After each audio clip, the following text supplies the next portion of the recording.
నమస్తే, welcome to ANN debate time. నేను మీ Lakshminag Narahar Shetty. Sir వచ్చారు. అవునండి, మాజీ సీఎం బీఆర్ఎస్ అధినేత కేసీఆర్ అసెంబ్లీ సమావేశాలకు హాజరయ్యారు. ఇవాళ నుంచి బడ్జెట్ సమావేశాలు ప్రారంభమయ్యాయి. చాలా కాలం తర్వాత కేసీఆర్ సభకు వచ్చారు. అధికారం కోల్పోయిన తర్వాత కేసీఆర్ అసెంబ్లీకి రావడం ఇది రెండోసారి. సభలో గవర్నర్ మాట్లాడుతూ 260 లక్షల మెట్రిక్ టన్నుల వరి ఉత్పత్తిలో తెలంగాణ రికార్డు సృష్టించింది అన్నారు. రైతుల అభివృద్ధి కోసం ప్రత్యేక చర్యలు తీసుకుంటున్నామని ఆయన తెలిపారు. గవర్నర్ జిష్ణుదేవ్ వర్మ ప్రసంగం అనంతరం తెలంగాణ అసెంబ్లీ రేపటికి వాయిదా పడింది. సభ వాయిదా పడ్డ అనంతరం మీడియాతో కేటీఆర్ మాట్లాడారు. ఆయన మాట్లాడుతూ గవర్నర్ ప్రసంగంలో అన్ని అబద్ధాలే మాట్లాడారని దుయ్యబట్టారు. అసెంబ్లీలో గవర్నర్ ప్రసంగం గాంధీ భవన్లో ప్రెస్ మీట్ లాగా ఉందని కేటీఆర్ విమర్శించారు. సీఎం రేవంత్ చేతగానితనం వల్లే రాష్ట్రంలో పంటలు ఎండిపోతున్నాయని ఆయన చెప్పుకొచ్చారు. రైతులకు ఊరటనిచ్చేలా ఒక్క మాట కూడా మాట్లాడలేదన్నారు. రాష్ట్రంలో 30% మించి రుణమాఫీ జరగలేదన్నారు. మేడిగడ్డ మరమ్మతులు, గురుకులాల్లో అధ్వాన పరిస్థితులపై ప్రస్తావించలేదని ఆయన ఆరోపణలు చేశారు. అవినీతి రహిత పాలన చేస్తామని కూడా చెప్పలేదని కేటీఆర్ చెప్పుకొచ్చారు. ఇక రేపటి సభకు కేసీఆర్ అసలు హాజరవుతారా లేదా మళ్ళీ ఫామ్ హౌస్కే పరిమితం అవుతారా? ప్రభుత్వంపై కేటీఆర్ ఆరోపణలో వాస్తవం ఉందా? ఇదే అంశం గురించి ఈరోజు చర్చను కొనసాగిద్దాం. చర్చలో పాల్గొనేందుకు మనతో సిద్ధంగా ఉన్నారు రాజకీయ విశ్లేషకులు, న్యాయవాది బండారు రామ్మోహన్ గారు మనతో జూమ్ కాల్లో అందుబాటులో ఉన్నారు. అదేవిధంగా బీఆర్ఎస్ నేత రామ్మోహన్ గారు మనతో జూమ్ కాల్లో అందుబాటులో ఉన్నారు. కాంగ్రెస్ నేత కత్తి వెంకటస్వామి గారు మనతో జూమ్ కాల్లో అందుబాటులోకి వస్తారు. అదేవిధంగా రాజకీయ విశ్లేషకులు రాజమౌళి గారు కూడా మనతో జూమ్ కాల్లో అందుబాటులో ఉన్నారు. ముందుగా మనం రాజకీయ విశ్లేషకులు, న్యాయవాది బండారు రామ్మోహన్ గారితో మాట్లాడదాం. రామ్మోహన్ గారు నమస్తే అండి. నమస్కారం. మీకు అట్లా రాజమౌళి గారికి, రామ్మోహన్ గారికి నమస్తే సార్. రామ్మోహన్ గారు చాలా కాలం తర్వాత, చాలా గ్యాప్ తర్వాత కేసీఆర్ గారు ఫామ్ హౌస్ను వీడి మళ్ళీ అసెంబ్లీకి రావడం జరిగింది. అయితే అందరికీ కూడా కేసీఆర్ గారు మళ్ళీ శాసనసభకు వస్తారు, వచ్చి ఏం మాట్లాడుతారు అనుకున్న వేళ ఈరోజు సభ వాయిదా పడింది. రేపొద్దున హాజరవుతారు అనుకోవాలా, లేదంటే గవర్నర్ ప్రసంగం కోసం ఈయన వచ్చారు అనుకోవాలా? ఏ కోణంలో చూడాలంటారు? వెంకటస్వామి గారు వస్తే బాగుండేది. ఎందుకంటే ఒకే చేతితో తప్పలు అవుతున్నాయి అనిపిస్తున్నారు. ఎందుకంటే గతంలో కేసీఆర్ గారు స్పష్టంగా చెప్పారు, ప్రభుత్వం రాగానే 6 నెలల సమయం ఇస్తున్నాం, ఇది హనీమూన్ లాంటిది, మీకు తర్వాత మొదలు పెడతాం అంటారు. కానీ ఆట ఇప్పుడే మొదలైంది నేను అంటున్నాను. ఎందుకంటే సింహం పడుకుంటే చెవులో చిన్న చిన్న పుల్లలు పెట్టి వీళ్ళకి వెళ్తారు. ఇప్పటిదాకా ఆయన వస్తే ఏంటి, రాకపోతే ఏంటి, కొన్నిసార్లు మీరు వస్తే బాగుంటుంది అని సలహా, సూచన రకరకాలుగా. ఆయన వస్తే అవమానిద్దామని కూడా చూశారు. కనుక ఎప్పుడైనా పాపం పండేదాకా, అంటే పండు పండేదాకా రాలని కూడా. మీరు చింతకాయ గట్టిగా ఉన్నప్పుడు మీరు కాయని నెప్పలేము. అదే పండైన తర్వాత దాని తర్వాత రాకపోతుంది చింతకాయ. ఇది అంతే. అంటే ఇవాళ అలవిగానే హామీలు ఇచ్చిన ప్రభుత్వానికి వ్యతిరేకత ప్రజల్లో మూట కట్టుకుంది. సరే, ఎమ్మెల్సీ ఎన్నికల్లో పోటీ చేయడం తర్వాత కానీ ఇప్పుడు ప్రజా వ్యతిరేకత స్పష్టంగా సోషల్ మీడియా ద్వారా బాగా వ్యక్తం ఉంటుంది. గతంలో లాగా ఎన్నికలప్పుడు మాత్రమే ప్రజలు స్పందిస్తారు అని పోయింది. ఎన్నికల మధ్యన ఏం జరగకపోతే ప్రజలు ప్రశ్నిస్తున్నారు. ఆ సందర్భంగానే గ్రామీణ మహిళలు, మీరు లక్ష్మీనారాయణ గారు, మీరు ప్రతి గ్రామీణ మహిళలు కూడా చిన్న చిన్న స్కిట్స్ చెప్తున్నారు, చిన్న రీల్స్ పెడుతున్నారు. అంటే హామీలు అవలైనట్టే వ్యంగ్యంగా చెప్తున్నారు. చూస్తున్నాం కదా, ఇవి వచ్చినాయి, మాకు అవ్వచ్చినాయి అని చెప్పి ప్రజలు అడుగుతున్నారు. పరోక్షంగా అడుగుతున్నారు, ప్రత్యక్షంగా అడుగుతున్నారు. ఈ 3,000 రూపాయల మనకు నిరుద్యోగ భృతి ఏమైంది, 2,500 మహిళలకు ఏమైంది, అట్లాగే స్కూటీలు ఏమైనాయి, రుణమాఫీ పూర్తి జరిగింది, రైతు బంధు దిక్కు లేకుండా పోతుంది కదా, రేపు భరోసా మారిందా లేదా, ఇట్లా వాళ్ళు ఇచ్చిన 420 హామీలు పక్కన పెడతాం ప్రతిపక్షాలు అంటున్నారు. కానీ 6 గ్యారెంటీలు 13 హామీలు ఇచ్చారు కదా. ఇందులో అరకొర 30 గ్యారెంటీలో 1-2 హామీలు నెరవేర్చి మొత్తం చేసినామని చెప్పుకుంటున్నారు. కనుక ఇప్పుడు వాస్తవ క్షేత్రస్థాయిలో జరుగుతుంది, అందరూ చెప్తే ఏం జరుగుతుందా అంటే దీని మీద విమర్శలు వస్తున్నారు. ఈ దశలోనే ఇప్పుడు ఇవాళ ఇంకో ఉద్యమం అవుతాయి. కాంట్రాక్టర్లు, బడా కాంట్రాక్టర్లకు మేలు చేస్తూ కమిషన్ రాజ్యం అయింది. 10-20% కమిషన్ తీసుకుంటున్నారు. అది అత్యుక్తి అయినా 10% తక్కువ తీసుకుంటే గతంలో కూడా అవినీతి జరిగింది కాదంటే. కానీ మూకుమ్మడి ఇంత పెద్ద నేర్చుకునే అవినీతి జరగలేదు. 3%, 4% ఉండేది. అందరికీ తెలుసు, కాంట్రాక్టర్ తెలుసు, అటు అధికారులు తెలుసు, రాజకీయ నాయకులు తెలుసు. ఇంత బరిదెగించి ఈ హామీలు ఇచ్చి తప్పడం, బరిదెగించి అవినీతి భాగవతాన్ని బయట పెట్టుకోవడం జరుగుతుంది. కనుక దీని ద్వారా వస్తుందని నేను అనుకుంటున్నాను. ఇవాళ కేసీఆర్ గారు సభకు వచ్చి చూడాలంటే మొట్టమొదటిసారి రేపు వస్తారా రాదో చూడాలి ఒకటి. ఇవాళ మాట్లాడడానికి అవకాశం లేదు. అయితే రామ్మోహన్ గారు ఇక్కడ ఇంకోటి కూడా మనం చూడాలి. ఎందుకంటే ప్రజలు ఎన్నుకొని ప్రజలు గెలిపించిన తర్వాత ప్రభుత్వానికి టైం ఇవ్వడం, లేదు అంటే కొన్నాళ్ళు మేము అసెంబ్లీకి రాము అంటాం. ఇది ఒక ప్రజాస్వామ్యబద్ధంగా ఉందంటారా? ఇది ఏపీలో అవ్వచ్చు, లేదంటే తెలంగాణలో అవ్వచ్చు, ఎక్కడైనా అవ్వచ్చు. ప్రజలు ఎన్నుకొని శాసనసభకు పంపిన తర్వాత ప్రభుత్వానికి ప్రజలకి డే వన్ నుంచి జవాబుదారీగా తనంగా ఉండాల్సిన ఏ రాజకీయవేత్త అయినా ఈ రకంగా గ్యాప్ తీసుకోవడాన్ని ఏ రకంగా చూడాలి? ఇదంతా రాజకీయ నాయకులు హైప్ను క్రియేట్ చేసుకోవడానికి ఇదంతా ఉపయోగపడుతుంది అనుకోవాలా, లేదంటే ప్రజాస్వామ్యానికి ఇది చేటు కాదంటారా? దీని ఎట్లా చూడు, అసెంబ్లీకి రాకుండా ముఖ్యమంత్రులు చూసుకుంటే కరుణానిధి, జయలలిత వాళ్ళని ఇచ్చాం. అట్లాగే గతంలో చంద్రబాబు నాయుడు గారు నేను మళ్ళీ ముఖ్యమంత్రి అయితే వస్తానని చెప్పి ఈ ఛాలెంజ్ దీనికి సంబంధం లేదు కదా. కేసీఆర్ గారు ఒక 6 నెలలు టైం ఇస్తున్నారు, అమౌంతం ఇచ్చారు. ప్రజల్లో ఈ వ్యతిరేకత పెరిగేదాకా మనం విమర్శిస్తే కూడా దానికి విలువ ఉండదు. ఏమైందంటే పూర్తిగా కాకముందు విమర్శించారు అనుకోండి, ప్రతిపక్షాలు దేనిలో అయినా వేలు పెడుతున్నాయని పరిమేషన్ వస్తుంది కదా. అట్లాంటి అసెంబ్లీకి రాకపోవడం సమర్థించారండి. ఖచ్చితంగా మొదటి నుంచి ఎలా ఉంటుందంటే అసెంబ్లీకి రావాలి, మాట్లాడాలి కేసీఆర్ గారు అంటున్నారు. ఆ జగన్మోహన్ రెడ్డి గారు, చంద్రబాబు నాయుడు రాకపోవడానికి, కరుణానిధి, జయలలిత రాకపోవడానికి అసెంబ్లీ కారణాలు వేరు ఉండవు. కానీ ఒక మాట అంటున్నా, హాస్యాస్పదంగా ఉన్నా కూడా అసెంబ్లీకి రాకపోతే ముఖ్యమంత్రులు అవుతున్నారనే నానులో ఉంది. అది పాటిస్తారని అనుకోండి. మొదటి నుంచి ఉద్యమ సమయం 2001 ఉద్యమ సమయం నుంచి మొదలు పెడితే కేసీఆర్ మాట్లాడకపోతే వార్తనే, మాట్లాడితే వార్తనే జరుగుతుంది కదా. మనకి చూస్తున్నాం కదా. ఇప్పుడు ప్రజల్లో వ్యతిరేకత పెరిగేదాకా ఒట్టి పనులు చేస్తే లాభం లేదని కేసీఆర్ గారు అనుకున్నారు. అది వాళ్ళ బయటపడ్డారు. మీరు ఒక కోణం చెప్తున్నారు రామ్మోహన్ గారు ఒక కోణం చెప్తున్నారు. శాసనసభకు వస్తే ప్రభుత్వం అడిగే ప్రశ్నలకు సమాధానాన్ని తప్పించుకుంటానికి రావట్లేదు అనుకోవచ్చు కదా. రెండు ఉంటాయి. నేను ఏమంటున్నాను, దానికైతే సమాధానం చెప్తున్నాను కదా. ఇప్పుడు ఉదాహరణకు ఇప్పుడు ముఖ్యమంత్రి రావాలి, మాజీ ముఖ్యమంత్రి రావాలంటే ఒక డిమాండ్. నేను స్పష్టంగా కేసీఆర్ గారు అసెంబ్లీకి రావాలి, సరైనది కాదు అని మొదటి నుంచి అంటున్నాను. దానికి సూత్రప్రాయంగా కరెక్ట్. కానీ సమాధానం చెప్పడానికి మీరు సరిపోరు, నాకు ఆయన సమూహించే రేవంత్ రెడ్డి గారు అనుకుంటే ఏం చేస్తాం?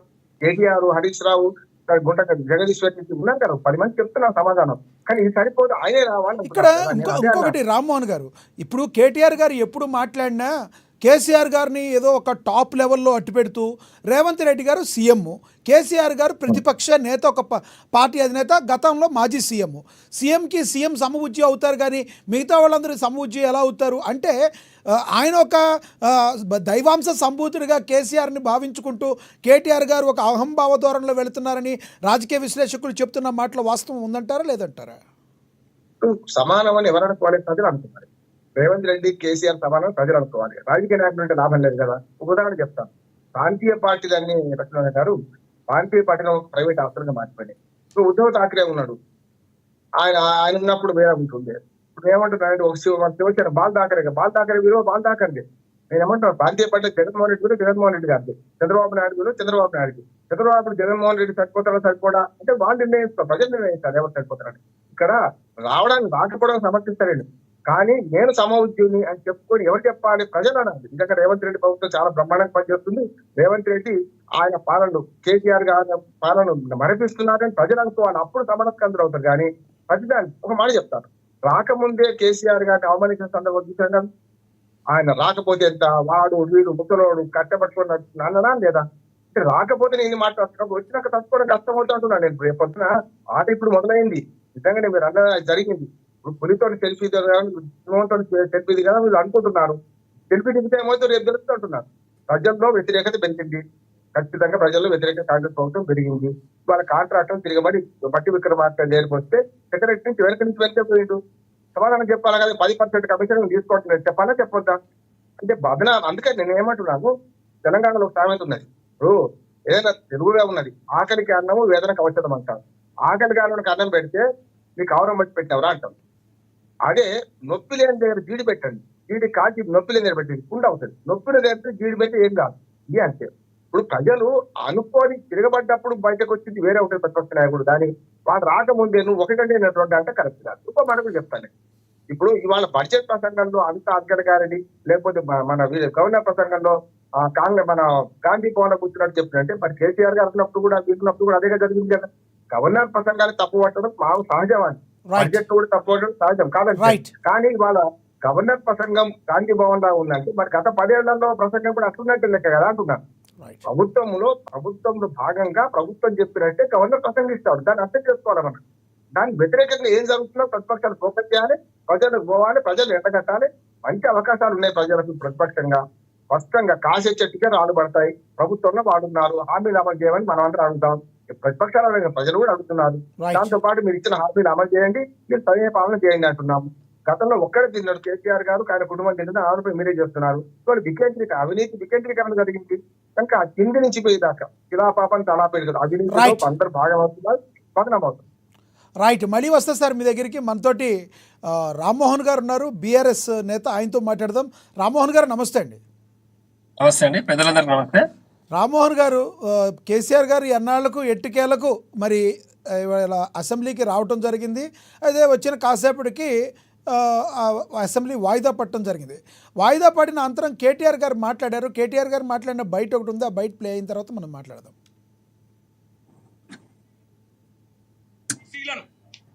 కులగణన పేరుతో వంచి అవమానించి, ఈ మాట మేమనలేదు, ఒక కాంగ్రెస్ ఎమ్మెల్సీ గారంటే ఆయనను కూడా సస్పెండ్ చేసి పారేసినారు. మీరు ఎట్లా తగ్గిస్తారయ్యా?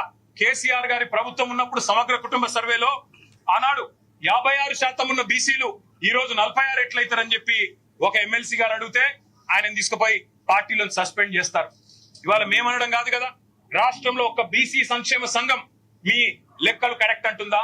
ఒక్క బీసీ బిడ్డ మీ లెక్కతో ఏకీభవిస్తున్నాడా? అదే విధంగా మీ ఎమ్మెల్సీలు, మీ ఎమ్మెల్యేలైనా కనీసం వాళ్ళైనా ఏకీభవించే పరిస్థితుందా? ఇవాళ కులగణన పేరుతో బీసీలను వంచి వాళ్ళను కూడా మోసం చేసి వాళ్ళ సంఖ్య కూడా తగ్గించి వాళ్ళను ఉద్ధరించినట్టు సోషల్ జస్టిస్ అని ఇవాళ గవర్నర్ గారు నోటెంబడ అబద్ధాలు చెప్పడం అంటే నిజంగా కూడా సిగ్గుచే. రామ్మోహన్ గారు, ఏంటండి బీసీల గురించి, బీసీల మీద ఉన్నట్టు అంత ప్రేమ వచ్చేసింది కేటీఆర్ గారికి? బీసీలకు మీరు అందరూ తగిన న్యాయం చేశారా గతంలో మీ ప్రభుత్వం మీద? కేవలం రాజకీయంగా పబ్బం గడుపుకోవటానికి బీసీ జపం చేస్తున్నారా? ఈ రకంగా మాట్లాడిన దిశానిర్దేశం చేశారా అన్న మాటలు బయట నుంచి ఉత్పన్నమవుతున్నాయి. ఏమంటారు? ఒక్కటి మనం గమనించుకోవాలి, పెద్దలందరూ ఉన్న విషయం, బీఆర్ఎస్ పార్టీ ఎప్పుడు కూడా సబ్బండ వర్గాలకు న్యాయం చేయడానికి ప్రయత్నం చేసింది. అందులో సఫలీకృతం కూడా అయినాం. బీసీలకు రాజకీయంలో అత్యధికంగా ప్రాధాన్యత ఇచ్చిన వ్యక్తి కేసీఆర్ గారు. అది మనం గడిచిన ఎమ్మెల్యేలు కావచ్చు, ఎమ్మెల్సీలు కావచ్చు, కార్పొరేషన్ల పదవులు కావచ్చు, స్థానిక సంస్థలు చైర్మన్లు కానీ ఇంకా మిగతా పదవులు కూడా పెద్ద ఎత్తున బీసీలకు ఇవ్వడం జరిగింది. బీసీ సమగ్ర కుటుంబ సర్వే జరిగినప్పుడు 56% ఉన్న బీసీలు ఈ రోజు కులగణన పేరు మార్చి చేసిన సర్వేలో 46% ఎందుకు అయ్యారని చెప్పేసి కేటీఆర్ గారు ప్రశ్నిస్తున్న వాస్తవం ఇది. కులగణన కరెక్ట్ గా జరగలేదు, సబ్బండ బీసీ వర్గాలు కూడా ప్రభుత్వాన్ని ప్రశ్నించినాయి. అందులో ఎమ్మెల్సీ తిన్వార్ వల్ల ప్రశ్నించి ఆయన కూడా సస్పెండ్ చేయడం జరిగింది పార్టీ నుంచి. ఇది సమాధానం చెప్పుకోవాల్సింది పోయి కేసీఆర్ గారిని మాట్లాడడం, గడిచిన ప్రభుత్వం గురించి మాట్లాడడం. ఈ రోజు కేసీఆర్ గారు అసెంబ్లీకి రావడం జరిగింది. రేవంత్ రెడ్డి గారు ఏం చెప్తారు? మాకు ఒక పూట పువ్వ తిన్నా తినకపోయినా నేను అప్పులకు విత్తి కట్టాలి, వడ్డీ కట్టాలని చెప్తా ఉన్నాడు. కళ్యాణ లక్ష్మి సంక్షేమ పథకాలకు డబ్బులు ఇవ్వాలి చేతగా. ఇప్పుడు మళ్ళీ చాలా సార్లు మనం డిబేట్ లో చర్చించుకోవడం జరిగింది. ఈ ప్రభుత్వానికి పరిపాలన చేత కావడం లేదు. గడిచిన ప్రభుత్వం ఎట్లయితే ముఖ్యమంత్రి కేసీఆర్ గారు ఎట్లయితే ప్రభుత్వాన్ని నడిపిండో, రేవంత్ రెడ్డి గారికి ప్రభుత్వాన్ని నడపడానికి చేత కావట్లేదు. రేవంత్ రెడ్డి గారు దయచేసి ఇవన్నీ మాటలు పక్కకు పెట్టి ప్రభుత్వాన్ని వదిలిపెట్టేసి రాజీనామా చేసి దండం పెట్టి పోవాలి. అప్పుడు ఎవరు మీరు సీఎం అవుతారా? మళ్ళీ కేసీఆర్ గారిని సీఎం చేస్తారా లేదా దళితుని చేస్తారా? 100% కేసీఆర్ గారు ముఖ్యమంత్రి అవుతారు. ప్రజలందరూ అదే కోరుకుంటున్నారు. తెలంగాణ 23 వరకు వెయిట్ చేయాలి. మీరు దళితులు కూడా అదే కోరుకుంటున్నారు. 23 వరకు వెయిట్ చేయాలి. సారీ, 28 వరకు వెయిట్ చేయాలి. ఖచ్చితంగా వెయిట్ చేస్తాం. ప్రజలు తిరుగుబాటు చేస్తే మళ్ళీ రావచ్చు, చెప్పలేము. ఎందుకంటే ఈ రోజు ఒక వినండి, సమస్త పరిపాలన సర్వనాశనం అయిపోయింది. ఈ రోజు రైతులకు 30% కన్నా ఎక్కువ రుణమాఫీ జరగలేదు. ఇంకోటి పాల వ్యాపారులు ఎవరైతే ఉన్నారో ఇల్లు తిరిగి పాలు పోసిన వాళ్ళు, దాంతో పాటు విజయ డైరీ ప్రభుత్వానికి పాలు అందించిన వాళ్ళు ఈరోజు బిల్లులు రాక 5 బిల్లులు పెండింగ్ లో ఉన్నాయి. పాల వ్యాపారులు అగమ్య గోచరంగా తయారై వాళ్ళ జీవితాలు ఏడుస్తా ఉన్నారు. ఈ రోజు కలిసి ఒక దగ్గర అందరు పాల వ్యాపారులు అంతా 5 అన్న కేసీఆర్ గారు ఉన్నప్పుడు అద్భుతంగా నెల బిల్లు వచ్చేది. ఈసారి బిల్లు రావట్లేదు. 5 నెలలు ఇది బిల్లులు పెండింగ్ పెట్టి మా జీవితాలు అగమ్య గోచరంగా తయారైపోయినాయి. ఎట్లయిపోయింది గవర్నమెంట్ పరిస్థితి, మా బతుకులు ఆగమే ఏడుస్తా ఉన్నారు. ఇవాళ సబ్బండ వర్గాలు అదే పరిస్థితులు, అన్ని వర్గాలు పరిపాలన మొత్తం కుంటుపడిపోయింది. రైతులు అట్లే ఉన్నారు, విద్యార్థులు, మహిళలు, ప్రతి ఒక్కరు కూడా బాధపడుతూనే ఉన్నారు. ఇంకోటి మీరు భాష కూడా మార్చుకోవాలండి. ఒక్కటి గమనించండి, ఈ రోజు ఇంతకాలం ప్రజలందరూ కూడా తిరగబడి చెడ్డ మాటలు మాట్లాడుతున్నారు ముఖ్యమంత్రి గురించి. మాకు కూడా ఇబ్బంది అనిపిస్తుంది. కానీ వీళ్ళకంటే ఈయన ఎక్కువ మాట్లాడుతున్నాడు. కాబట్టి యథా రాజా తదా ప్రజ. ఇదేనా మనం నేర్పాల్సిన ప్రజలకు? బట్ ఇప్పటికైనా బుద్ధి తెచ్చుకొని ప్రభుత్వం పారదర్శకంగా రామ్మోహన్ గారు పనిచేయాల్సిన అవసరం, జవాబుదారీతనం ఉండాలి. రామ్మోహన్ గారు గతంలో బహిరంగ సభల్లో కూడా విపరీతమైన భాష మాట్లాడి ఇది మా తెలంగాణ యాస, మా తెలంగాణ భాష అంటే ఇట్టా ఉంటుంది అని మాట్లాడిన కేసీఆర్ గారి కంటే ఎక్కువగా మాట్లాడారా రేవంత్ రెడ్డి గారు? గతంలో కేసీఆర్ గారు ఎప్పుడూ వ్యక్తిగత కేసీఆర్ గారు దూషణ ఎలాంటి మాటలు గమనించండి. మాట్లాడారు? ఒక్కటి గమనించండి, కేసీఆర్ గారు బూతులు మాట్లాడలేదు. ఉద్యమ సమయంలో ప్రభుత్వం మెడలు ఉంచుతామన్నాడు, పాతాళంలో బొంద పెడతామన్నాడు. కానీ వ్యక్తిగతంగా ఎవరిని ఉద్దేశించి పేరు పెట్టి తిట్టలేదు. నేనేం చేస్తున్నాడు, మాజీ ముఖ్యమంత్రి కేసీఆర్ గారిని ఒక రాజకీయాల్లో తిరుగులేని నేత, మహాదృష్ట, పెద్ద వ్యక్తి, అత్యంత వెనుకబడ్డ తరగతులకు సంక్షేమత అందించే ఆలోచన చేసే వ్యక్తి, వారిని వ్యక్తిగతంగా దూషణ చేస్తే కేసీఆర్ గారు పేరు పెట్టి ఈయన మాటలు తిడతాడు, బూత్ మాటలు తిడతాడు. ఆ నోట్ మళ్ళీ మీరు రిపీట్ చేసి తెలుసుకోండి, ఎందుకంటే సంస్కారం కాదు కాబట్టి. ఇటువంటి మాటలు మాట్లాడడం ఇక్కడ చరిత్ర లేదండి. కేసీఆర్ గారు ఎప్పుడు అట్లా మాట్లాడలేదు. తెలంగాణకు అన్యాయం చేసే వ్యక్తులు తిట్టడం జరిగింది, తెలంగాణ ఉద్యమానికి ద్రోహం చేసే వ్యక్తులు తిట్టడం జరిగింది. కేసీఆర్ గారు రేవంత్ రెడ్డి గారికి ద్రోహం చేసినా అండి? ఒకటి ఆలోచన చేయండి. 10 సంవత్సరాలు, అంతకుముందు 10 సంవత్సరాలు కేసీఆర్ గారి 10 సంవత్సరాల పరిపాలన తీసుకుంటే ఎంత అద్భుతంగా జరిగింది ఒకసారి గమనించవచ్చు. వాస్తవాలు మాట్లాడుకున్నప్పుడు అక్కడెక్కడ 1-2% పొరపాటు జరగవచ్చు. అంటే బయట నుంచి దానికి కూడా విపరీతమైన కేసీఆర్ గారు ఆరోపణలు బాధ్యత ఉన్నాయి. చేసి, ఒక పక్కన కూతురు పెళ్ళవుతుంటే 2 చేతులకి బేడీలేసి తీసుకెళ్లిన పరిస్థితి, అక్షంతలు వేయటానికి బయటకు వచ్చిన పరిస్థితిని తీసుకొచ్చి ఫోన్ ట్యాపింగ్ ద్వారా కావాలని రాజకీయ ఉచ్చులోకి దింపారని చెప్పి ఆరోపణలు ఎదుర్కొన్న వ్యక్తి కేసీఆర్ గారు కాదంటారా? కేసీఆర్ రేవంత్ రెడ్డి ఏం చేశారు అంటే ప్రజలందరికీ తెలవదా కాదంటారా? ఇక్కడ గుర్తుపెట్టుకోండి, ఎక్కడైనా అధికారులు ఒక్కొక్క దగ్గర అత్యుత్సాహం ప్రదర్శిస్తారు, వాస్తవం అది. రైతులకు లగజర్లు బేడీలు వేసుకొని తీసుకుపోవడం కేసీఆర్ గారు కూడా ఖండించారు, అధికారులకు కూడా చర్య తీసుకోవడం జరిగింది. దీనిపైన చిన్న పొరపాటు అధికారి చేసినప్పుడు ప్రభుత్వాన్ని నిందించడం అది అలవాటుగా మారింది అందరికీ. అటువంటి పొరపాటు జరగవచ్చది. కావాలని రైతులకు బేడీలు వేయాలని సార్, మన ప్రభుత్వంలో జరిగితేనేమో పొరపాటు, వేరే ప్రభుత్వంలో జరిగితే గ్రహపాటు అంటే ఎలాగండి రామ్మోహన్ గారు? కాంగ్రెస్ ప్రభుత్వంలో పొరపాటు చేయట్లేదు, తప్పు చేస్తున్నారు. రెండింటికి తేడా ఉంది. పొరపాటుకు తప్పుకు తేడా ఉంది అని గుర్తించండి మీరు.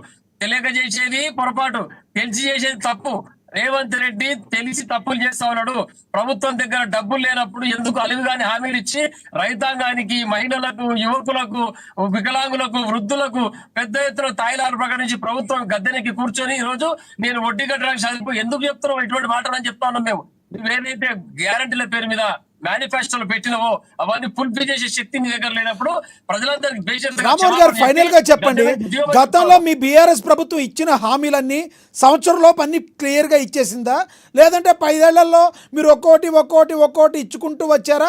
అప్పటికీ అవ్వకపోతే ప్రజలు మీకు బుద్ధి చెప్పారు అనుకోవాలా? వచ్చిన ఒక్క సంవత్సరంలోనే అన్ని హామీలు మీరు పూర్తి చేశారా?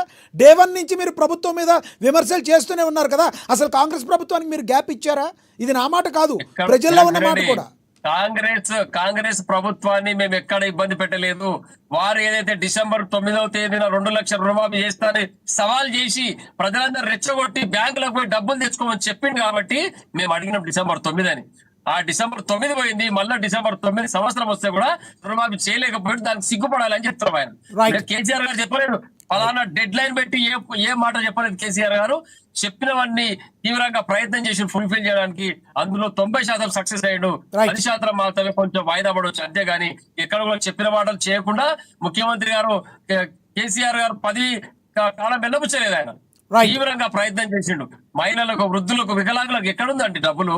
ఒక ఆడబిడ్డను అమ్ముకునే వాళ్ళు మనం వెనకటికి తాండాలలో 20 లక్షల రూపాయలు ఇచ్చి ఆడపిల్ల యొక్క జీవితాలను, తల్లిదండ్రుల జీవితాలను భవ్యంగా తయారు చేసే వ్యక్తి కేసీఆర్ గారు. రైతులు చచ్చిపోతే దాన సంస్కారం డబ్బులు లేకుంటుండే కుటుంబాల్లో కూడా పక్కింటలు అడుక్కోవాల్సి వస్తుండే, దాయదుల దగ్గర చేతులు దాచాల్సి వస్తుండే. మా యొక్క భర్త చనిపోయిండు, ఒక సాగు సందానికి డబ్బులు ఇవ్వండి అని 25 లక్షల రూపాయలు బీమా సౌకర్యం కల్పించి ఆ యొక్క కుటుంబాన్ని సగర్భంగా నిలబడి మళ్ళీ తిరిగి కోలుకునే విధంగా తయారు చేసిన వ్యక్తి కేసీఆర్ గారు.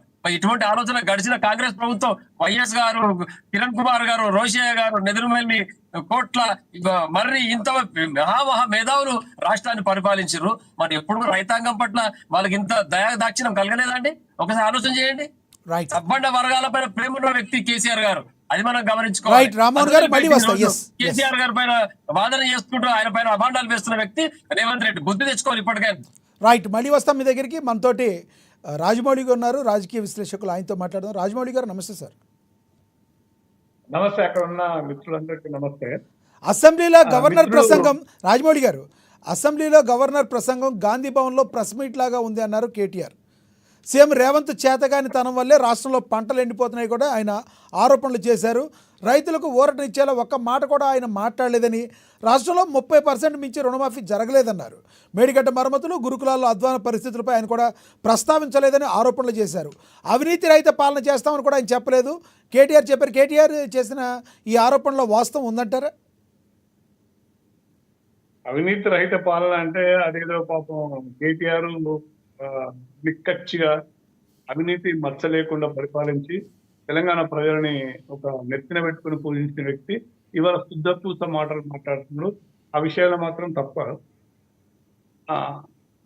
100% ఆయనదే తప్పు. అది కూడా పక్కన పెడితే ఇంకా గాంధీ భవన్ లోని ప్రెస్ మీట్ లా ఉందంటే వీళ్ళు పరిపాలించినప్పుడు కూడా అంతే కదా. గవర్నర్ ఏంది, ప్రభుత్వం ఎట్లా రాసి చెప్తే అట్లా చదువుతాడు ఆయన, అది ఆనవాయితీగా వస్తుంది. ఇప్పుడు వీళ్ళు కూడా అట్లా చేశారు. ఇంకా ఇంకొక విషయం, ఆయన ఒక పాపం కేటీఆర్ గారు నిజాయితీగా ఒక మాట ఏమంటాడంటే, ఈ ఏది రైతు రుణమాఫీ రైతు రైతు బంధు విషయంలో మాత్రం నిజమే జరుగుతుంది. అది ఈయన ఎవరు మన అంటే ఈ సీఎం రేవంత్ అంటంలో రెడ్డి రాజమౌళి గారు, గతంలో గవర్నర్తో వీళ్ళకి సఖ్యత ఉండేది కాదు కదా. గవర్నర్ అంటే సఖ్యత లేకుండా ఉండాలని అలా భావించి ఉండవచ్చేమో వీళ్ళ ఇక ప్రభుత్వానికి. వాళ్ళ ఇష్టం, వాళ్ళ చేతిలో ఉంది. ఇప్పుడు వాళ్ళు నోరు ఇష్టం వచ్చినట్టు మాట్లాడతారు. ఆయన ఏమంటాడు కదా, ఏం చేస్తారు, అధికారం లేదు, ఏదో ఒకటి మాట్లాడాలి అట్లా అని చెప్పి నేను ఉన్న ప్రభుత్వాలు కూడా గొప్ప అని చెప్పడం లేదు. వాళ్ళు తప్పులు చేస్తున్నారు. ఇచ్చిన హామీలని వాళ్ళు నెరవేర్చకపోవడం చాలా పెద్ద తప్పది.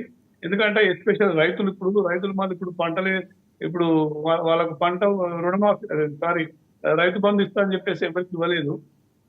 3 ఎకరాలని 4 ఎకరాలని నిబంధనలు పెట్టుకున్నారు. ఇప్పటివరకు అది రాను చాలా మంది ఉన్నారు. సో ఏది ఏమైనా ఇవాళ ఏదో కేసీఆర్ గారి వాళ్ళు వస్తున్నారంటే కేసీఆర్ గురించి ఏం మాట్లాడతారండి? ఆయనకు చిత్తశుద్ధి లేదు ఒక ప్రతిపక్ష నాయకుడిగా. ఇటు ఈయన ముఖ్యమంత్రి హోదాలో ఉన్న ఈయనకు చిత్తశుద్ధి లేదు. వీళ్ళిద్దరు కలిసి ప్రజల్ని వంచిస్తున్నారు అన్నదానికి ఇది ప్రత్యక్ష తార్కాణం. ఈ నిజంగా చెప్తున్నా, తెలంగాణ ఆయన 10 సంవత్సరాలు పరిపాలించి 20 సంవత్సరాలు వెనక్కి తీసుకెళ్ళిండు. ఈయన 1 సంవత్సరం పరిపాలించి మరొక 5 సంవత్సరాలు వెనక్కి తీసుకెళ్ళాడు. సో మొత్తానికి నష్టపోయేది మాత్రం ప్రజలే. సో ఇప్పుడు ఎటు కాని పరిస్థితుల్లో ప్రజలు ఇసుకపోయిన అనవసరంగా వీళ్ళకి ప్రజలు ఇప్పుడు ఏం చూడాలంటే, దేవుడు అన్నమో రామచంద్ర అంటూ దేవుని కోరుకునేది ఏంటంటే, రాబోయే ప్రభుత్వం అయినా జర మంచిగా రావాలి. ఇట్లాంటి దుర్మార్గమైన పాలనను ప్రజలు చూసింది కాబట్టి వీళ్ళని డిఫరెంట్ గా ఇద్దరికి బుద్ధి చెప్పాల్సిన అవసరం ఉందని చెప్పేసి ప్రజలు అనుకుంటున్నారు. ఇంకా సిగ్గుచేట ఏంటంటే, నిజంగా ఈ 1 year పాలన లోపల నిన్న సాక్షాత్తు హైదరాబాద్ లో ఒక గుడిని విధ్వంసం చేసిన ఒక దుర్మార్గులు ఇద్దరున్నారు. బూట్ల కాళ్ళతోని శివుని లింగాన్ని తొక్కుతూ చేస్తే మళ్ళీ అదే పాత పాట ఏంది, వాడు మతి స్థిమితం లేనివాడు వచ్చి గుళ్ళని విధ్వంసం చేసిందట. ప్రపంచంలో మతి స్థిమితం లేనివాడు వచ్చి విధ్వంసం చేస్తే ఒకటే మాట చెప్తారా? ఆ గత 10 సంవత్సరాల ప్రభుత్వం అదే చెప్తుంది, ఈ 1 సంవత్సరం పరిపాలిస్తున్న ప్రభుత్వం అదే చెప్తుంది. మరి ఈ దుర్మార్గులు ఎవరిని కాపాడుతున్నట్టు? మెజారిటీ ఉన్న హిందువుల మనోభావాలను దెబ్బతీయడం లేదా? ఒక్కొక్కరు గుండెలు తరక్కపోతున్నాయి ఇట్లాంటి పరిపాలన మీద. నిన్నకు మొన్న క్రికెట్ లో భారత జట్టు గెలిస్తే సంబరాలు చేసుకుంటే వాళ్ళ మీద కూడా లాఠీ చార్జ్ చేయవచ్చు. ఇంకొకటి బాగా అనిపిస్తే ఏంటంటే, ఇవన్నీ ప్రభుత్వం వైఫల్యానికి తార్కాణం. ఈ చిన్న విషయాలు ఎవరు మాట్లాడట్లేదు. ప్రతి ఒక్కరు రాజకీయాల గురించి మాట్లాడుతున్నారు తప్ప ప్రజల నుంచి ఒక్కడు కూడా మాట్లాడతారు. నా నాయకుడు అట్టాడు ఒకరంటారు, నా నాయకుడు ఇస్తాడు ఒకరంటారు. ఈ నాయకుల కోసం ఇంకా వీళ్ళు భిక్షం అడుక్కుంటూ, ఇంకా వీళ్ళు బానిస బతుకుతూ ఆ నాయకుడిని ఆ ఒక్క కుటుంబాన్ని పొగడానికి సరిపోతుంది తప్ప ప్రజల కోసం ఒక్కడు చిత్తశుద్ధితోని ప్రజల పక్షాన నిలబడి మాట్లాడటం కూడా కరువైపోయిన ప్రస్తుతం. సో మాలాంటి వాళ్ళం కొంతమంది గొంతెత్తి మాట్లాడితే దాని మీద నానా రకాల ఆంక్షలు, కథలు, కార్ఖానాలు, టార్గెట్లు. బాధాకరమైన విషయం ఏంటంటే, నిన్న కూడా చిన్న పోరగండ్లు ఒక వీడియో చూస్తే చాలా బాగా అనిపిస్తుంది. ఇంకా కొంతమంది కుహాన మీద ఏమంటారంటే, ఆ వీడియో వాట్సాప్ యూనివర్సిటీ తయారు చేసింది, లోట్సాప్ యూనివర్సిటీ తయారు చేసింది అని అంటారు. అదే మూర్ఖులాగా ఆ వీడియోను 1-10 సార్లు చూడండి. అందరూ పోరగండ్లు 10 సంవత్సరాల పోరగండ్లు రోడ్డు మీద నడుచుకుంటూ పోతూ పాకిస్తాన్ జిందాబాద్ అంటారు. అంటే చిన్న పోరగండ్లలో కూడా విష బీజాలు నాటుతున్నారు. ఇది ఎక్కడికి దారితీస్తుంది? రేపు రాబోయే రోజులలో భారతదేశంలో ఎంత విచ్ఛిన్నకరమైన శక్తులు తయారవుతున్నాయి అన్నది వీళ్ళకి అర్థమవుతుందా? ఇదే క్రికెట్ గురించి కొట్లాడుతుంటే అదే ఓల్డ్ సిటీలో కరెంటు బిల్లులు వసూలు చేయాలని దద్దమ్మ ప్రభుత్వం 10 సంవత్సరాలు పరిపాలించే వాళ్ళ దద్దమ్మ ప్రభుత్వం ఇప్పుడు 1 ఇయర్ నుంచి కరెంటు బిల్లులు వసూలు చేయని నల్లా బిల్లులు వసూలు చేయని వీళ్ళ దద్దమ్మ ప్రభుత్వం.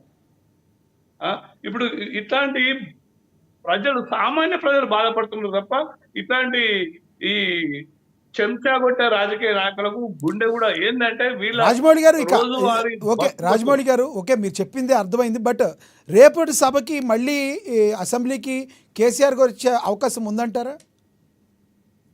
ఇక మనం ఆయన గురించి ఎక్స్పెక్ట్ చేయాల్సిన అవసరం లేదు. ఆయన పడుకుంటే పావుదలం అంటాడు, లేకుంటే పరిపాలన చేస్తాను ఎగురుకుంటూ వస్తాడు. అటు పరిపాలన పోయింది, పావుదలు ఉంటాడు. ఇటు వచ్చి ఏం చేస్తాడు? ఆయన నడవడానికి చేతనైతే లేదు పాపం ఆయనకు వచ్చి ఏం మాట్లాడతాడు? అందుకోసమే ఏదో ఒకరు సుట్టుగా ఇట్లా వచ్చి ఇట్లా పోయిండు అంతే తప్ప ఆయనతో ప్రజలకైతే ఒరిగేది లేదు. నాయా పైసా ఆయన వచ్చి చేసేది లేదు, అలా పావుదల పడుకొని చేసేది ఏం లేదు. సపరేట్గా నిద్రపోతే అయిపోతుంది. ఆయన వచ్చి నిజంగానే రేవంత్ రెడ్డి ఎండగడుతున్నాడా, నిలదీస్తున్నాడా? ఏం లేవు. ప్రతిపక్ష నాయకుడికి ఎంత బాధ్యత ఉండాలి? ఆయన చేసింది అయిపోయింది. 10 సంవత్సరాలు గత 10 సంవత్సరాలు ప్రభుత్వాన్ని నడిపించినా ఏం చేసినా ఆశ్రయించినా పక్కన పెడదాం. కనీసం ఈ 1 ఇయర్ నుంచి అసెంబ్లీకి రాకపోయినా, రోడ్ల మీదకి రాకపోయినా, ధర్నాలు చేయకపోయినా కనీసము నీకు ఉంది కదా మీడియా, ఆ మీడియాలో ఒక మాట నువ్వు ప్రజలకు సందేశం అరే ప్రజలారా మీకు ఇది అందుతలేదు, ఈ సంక్షేమ పథకం అమ్ముతలేదు, మీకు అందుతలేదు, ఇగో ఇట్లా నిలదీయండి అని కనీసం మీరు ప్రజలని నీ కార్యకర్తలను ఉద్దేశించి కూడా మాట్లాడు కదా నువ్వు. సో నీతో నీకు ఎవరికి లాభం ఉంది? అటు ప్రజలకు లాభం లేకపోయా, నిన్ను నమ్ముకున్న కార్యకర్తలకు లాభం లేకపోయా. నువ్వు ఉన్నా ఒకటే లేకున్నా ఒకటే. రైట్ రాజమౌళి గారు మళ్ళీ వస్తాం మీ దగ్గరికి. మనతోటి కాంగ్రెస్ నేత కత్తి వెంకటస్వామి గారు ఉన్నారు, ఆయనతో మాట్లాడదాం. వెంకటస్వామి గారు నమస్తే అండి. వెంకటస్వామి గారు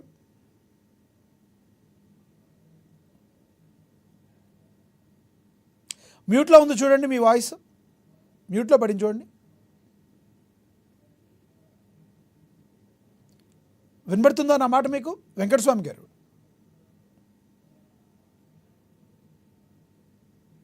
మ్యూట్లో ఉన్నట్టు చూడండి మీ వీడియో, మీ వాయిస్ మ్యూట్లో ఉంది. ఓకే రైట్ చెప్పండి. నమస్కారం. రైట్ ఈరోజు కేసీఆర్ గారు రెండోసారి ఎలక్షన్ల తర్వాత రెండోసారి అసెంబ్లీకి రావడం జరిగింది. అయితే అసెంబ్లీకి వచ్చిన కాసేపటికే గవర్నర్ గారి ప్రసంగం అనంతరం సభ వాయిదా పడటం కూడా చకచకా జరిగిపోయాయి. సభ వాయిదా పడ్డ అనంతరం మీడియాతో కేటీఆర్ మాట్లాడుతూ గవర్నర్ ప్రసంగం అంతా కూడా అన్ని అబద్ధాలని దుయ్యబట్టారు. అసెంబ్లీలో గవర్నర్ ప్రసంగం గాంధీ భవన్లో ప్రెస్ మీట్ లాగా ఉందన్నారు. ఏమంటారు మీరు?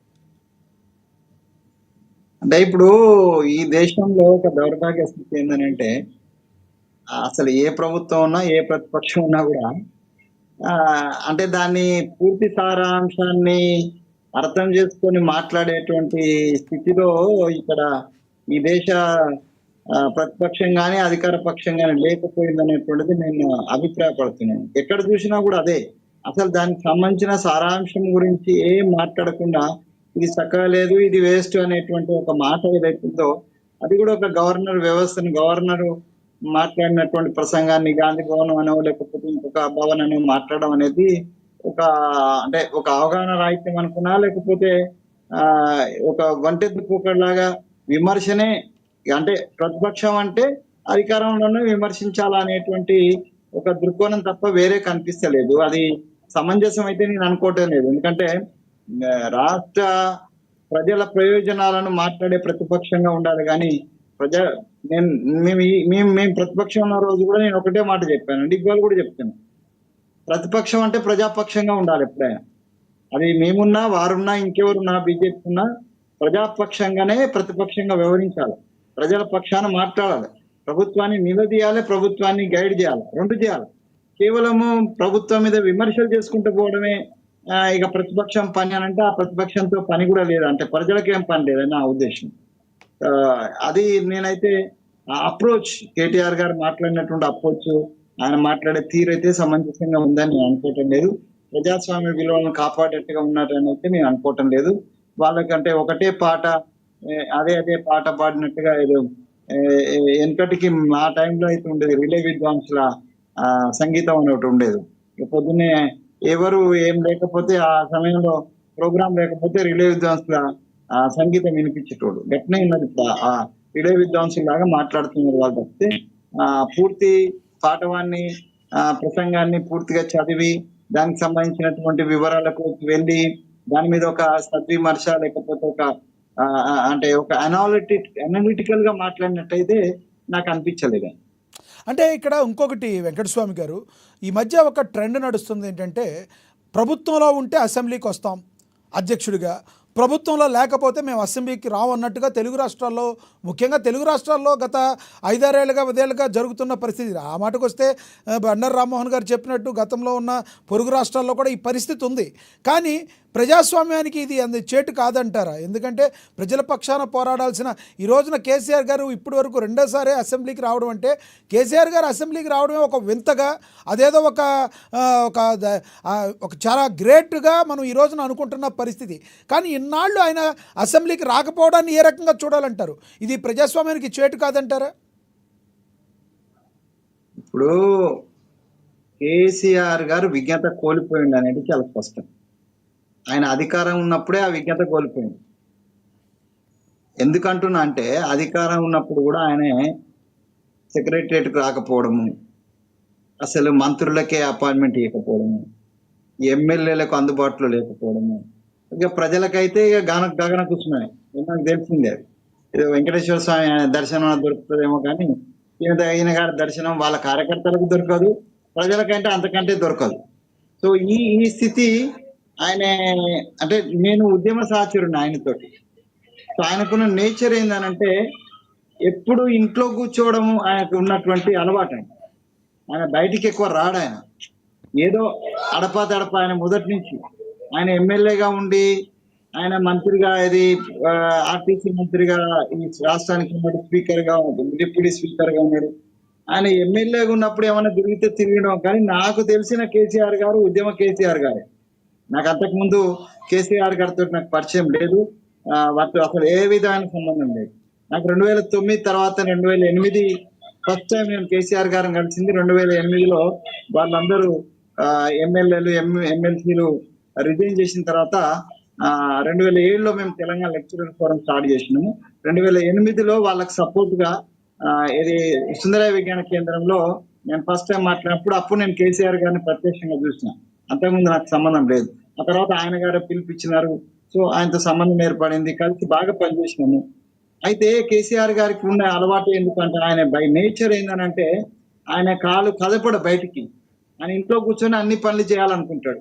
అంటే వర్క్ ఫ్రమ్ హోమ్ మనం ఇప్పుడు కొత్తగా పెట్టింది కరోనా వచ్చినాక. కానీ కేసీఆర్ గారు ఎప్పుడో వర్క్ ఫ్రమ్ హోమ్ పెట్టేస్తున్నారు. సో ఈ always works from home only. So మాట బాగానే వస్తుంది, అంత బాగానే వస్తుంది. కానీ అధికారంలో ఉన్నప్పుడన్నా ఆయన ప్రజలలో కలిసి తిరగాల్సిండే. ఇక ప్రతిపక్షం ఇప్పుడు అధికారం ఉన్నప్పుడే వందిమాగదంతా పక్క ఉన్నప్పుడు ఆర్బాటము, సెక్యూరిటీ ఉన్నప్పుడు ఆయన బయటికి రానోడు. ఇప్పుడు ప్రతిపక్షంలో ఉన్నప్పుడు కొంత విమర్శను ఎదుర్కొన్నటువంటి టైంలో బయటకు వస్తాడని అయితే ఎక్స్పెక్ట్ చేయడం అనేది రాష్ట్రంలో రాజకీయ అవగాహన ఉన్న వాళ్ళందరూ కూడా ఇది ఎక్స్పెక్ట్ చేయరు. సో మీరైతే బాగా ఎక్స్పోజ్ చేస్తున్నారు. కేసీఆర్ వచ్చే నేను పట్టుకుంటే లేస్తే మనిషిని కాదన్నట్టుగా ఉంటుంది చూసినావు. అట్లా వచ్చే కేసీఆర్ వచ్చే ఈ మీడియా ఎక్స్పోజర్ ఏందో అర్థం కాదు. ఈ simply MLA is opposition leader, he suppose to come to the assembly. And the natural process in the democracy of Indian డెమోక్రసీలో ఒక న్యాచురల్ ప్రాసెస్. దాన్ని ఏదో అభూత కల్పన లాగా ఆయన వస్తే ఏదో భూకంపం వచ్చిందనో లేకపోతే లేదో ఒక మంచి జరిగిందనో ఏందండి ఇది? అంత ఈ చర్చనే అసలు నాకైతే ఒకటి వెంకటస్వామి గారు, ఇక్కడ ఇంకొకటి ఉంది. కేటీఆర్ గారు కూడా మీ పార్టీ మీద ఒక సీరియస్ ఎలిగేషన్ చేశారు. తప్పుల తడకగా ఉన్న బీసీకి సంబంధించిన కులగణన విషయంలో బీసీలకి అన్యాయం జరిగిందని మాట్లాడిన తీన్మార్ మల్లన్ని సస్పెండ్ చేయడం ఎంత దౌర్భాగ్యమైన చర్య.